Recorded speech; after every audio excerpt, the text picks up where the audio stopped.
give us a description of a vagus nerve and why we have one. And then why is it such a buzz thing right now? Well, I've been learning because when I started getting young 20 to 30-year-olds in with consults for anxiety, and I would start asking them questions, they either had COVID or they had the vaccine, and all of a sudden this anxiety was creeping into their lives that they hadn't experienced, or it was minor and now it was severe, and it just kept repeating itself. I have a friend who's an occupational therapist that does manual therapy, and she was telling me how everybody was coming in and their vagus nerves were out of whack, and she was having to reset the vagus nerve. And so it just keeps coming up. Now, you mentioned 20 to 30-year-olds. Is this like a massive trend that you have seen in that age window, or is it happening to everybody?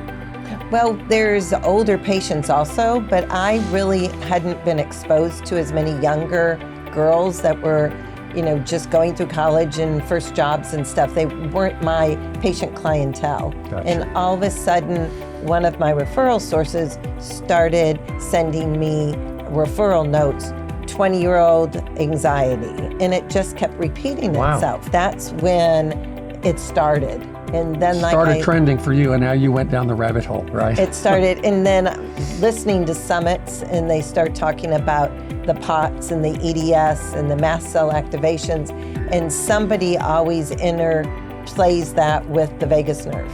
I'm so glad you opened up the can of worms, because I have been hearing recently, especially among college-age girls and up to in 30s, this whole post-COVID thing for them has been much more traumatic.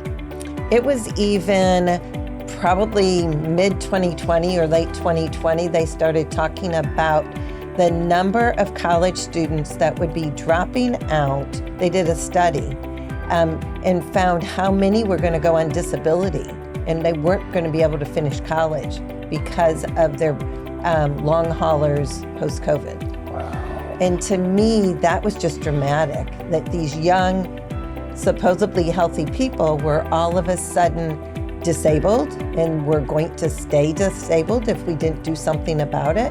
And I just feel like it's a really important place to pay attention to and to put our energy in helping them. So this is, you're drawing a conclusion that this is related to COVID. Or there are all different reasons why, but right now what I'm seeing is that, but we're also seeing more POTS because of post-COVID. You're saying that this is, I'm trying to absorb where we're going with this or where this is coming from. This is new, this emergence of POTS and this emergence of anxiety especially in the 20-something, 30-something community. You're seeing this a lot now. We're hearing more about it. Now, one woman the other day called up and was talking about her daughter, and she said that now that they have this diagnosis of POTS, she thinks the daughter has had it for years. Oh. They had her, the doctors diagnosed her with a hypomania,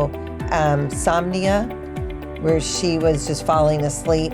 Interesting. But now they're adding this extra piece to it. And she said, when I started researching it, I found, this connection that probably she's had it longer.